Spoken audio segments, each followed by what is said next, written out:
नमस्कार,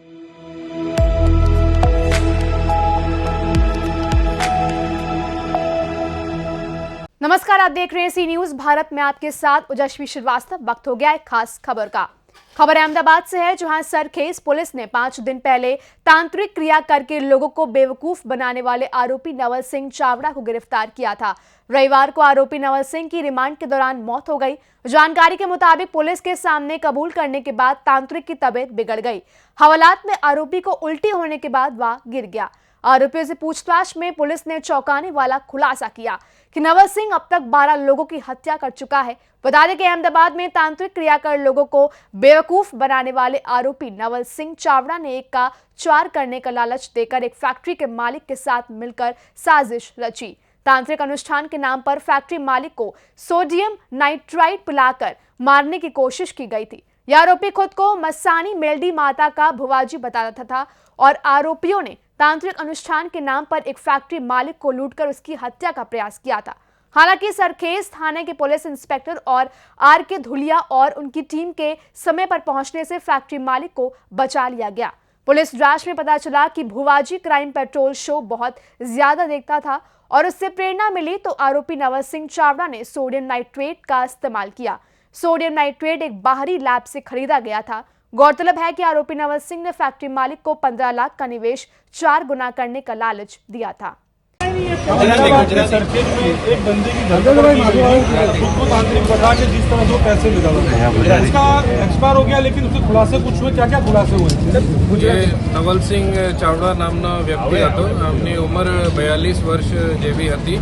એની અટક 3 તારીખને રાત્રે 1 વાગે આસપાસ કરેલી હતી। આમાં 7 દિવસની રિમાન્ડ ઉપર હતા 10 તારીખ સુધી।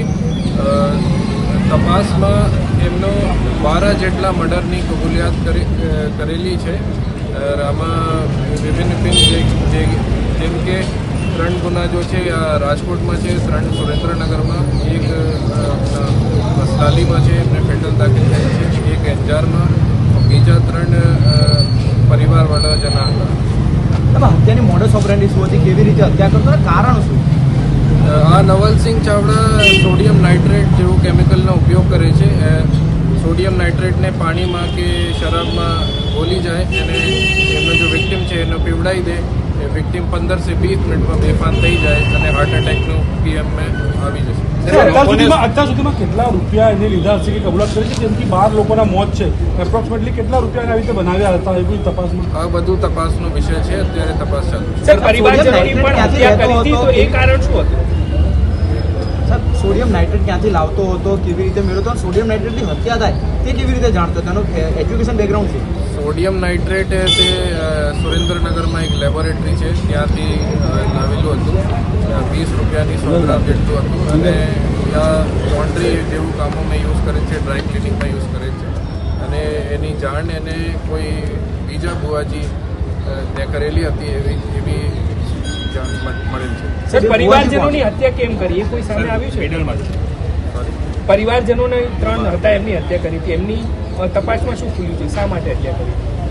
શા માટે તે તપાસનો વિષય છે। એમની ગ્રાન્ડ મધર અને મધર અને એક બીજો કાકા છે એટલી માહિતી છે। સાહેબ, આ જે 12 હત્યા થઈ એ 12 હત્યામાં મોટાભાગે હાર્ટ એટેક જ આવ્યા, એક્સિડન્ટ થયા, કઈ રીતે મર્યા છે લોકો 12 લોકો? पॉइजन जैसा कि मैंने बताया सोडियम नाइट्राइटनी कंजम्पशन થઈ હતી। આમાં કઈમાં અમુકમાં હાર્ટ એટેક જેવું સિમ્પટમ્સ હતા અને અમુકના પીએમ રિપોર્ટ અને તપાસમાં વિષય છે।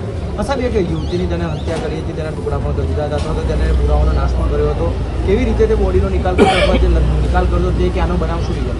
આ બધું તપાસનો વિષય છે, તપાસ ચાલુ છે। લોકોને આકર્ષવા માટે તો શું કરતો, પોતાની પાસે બોલાવવા માટે શું લાગે છે? ભુવાજી તરીકે આપણે ઓળખાણ કરે છે અને આ મેજિક કરું શકું અને મિરાકલ કરું શકું એવી જાણ લોકોના કરે છે અને આમાં જો બધા વિક્ટિમ છે એમને સાથે જોડાઈ જાય। એ બધે કેમિકલ જેની પાસે લાવે એની ધરપકડ કરવા માટે એને પકડવાનું નામ આપણી સાથે આવે છે।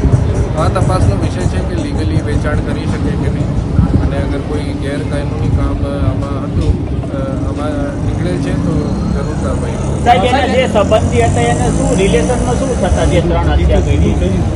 કહી દીધું સર જે પોતાના આશ્રમ બનાવ્યો હતો, આશ્રમ દાદી અને જગ્યાએ બનાવ્યો હતો, કાકા આ લોકોનો સંપર્ક કરી રહ્યો હતો, એના લોકો કેવી રીતે દાદી અને નિકાલ કરશે? કાકા આશ્રમ સુરેન્દ્રનગર વઢવાનમાં છે અને આશ્રમમાં ભુવાજી તરીકે કામ કરે છે અને વિભિન્ન લોકોના કોઈને તાબીજ આપવાનું કામ, કોઈને એવું રીતે કોઈને કોઈ બીમાર છે તો એને વિધિ કરે એવું કામ કરે છે. સાહેબ, કસ્ટડીમાં મોત કયા સંજોગોમાં થયું, કેવી રીતે થયું?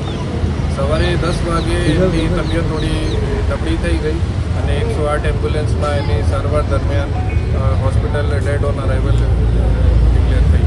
એટલે હોસ્પિટલ પહોંચ્યા પહેલાં જ મોત થયું કે હોસ્પિટલ સારવાર મળ્યા પછી મોત થયું? હોસ્પિટલમાં ડેડ ઓન અરાइवलની લખેલી છે. अहमदाबाद से सी न्यूज संवाददाता यज्ञेश गोस्वामी की रिपोर्ट। फिलहाल इस खास खबर में बस इतना ही। देश दुनिया की तमाम खबरों के लिए आप देखते रहिए सी न्यूज भारत।